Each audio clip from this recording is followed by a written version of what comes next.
Hello everyone, আসসালামু আলাইকুম।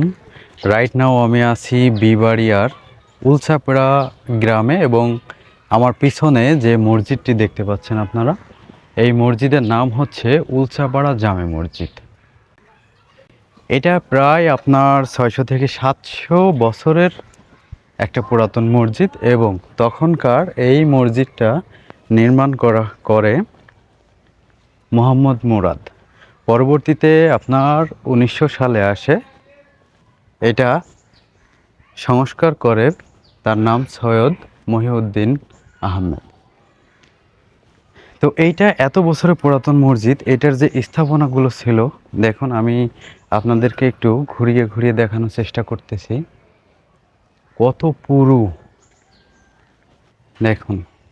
এই হচ্ছে আপনার মসজিদের ভিতরের একটা চিত্র।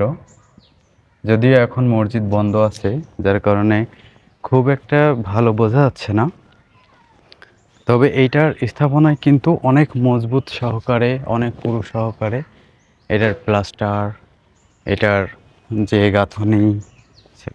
তো আপনারা যারা ব্রাহ্মণবাড়িয়া আসবেন তারা এই পুরাতন নিদর্শনটা দেখে যেতে পারেন। এবং এটা কিন্তু আপনার বর্তমানে প্রত্নতত্ত্ব অর্থাৎ সরকারি কাঠারিসে এটা কিন্তু এখন আছে।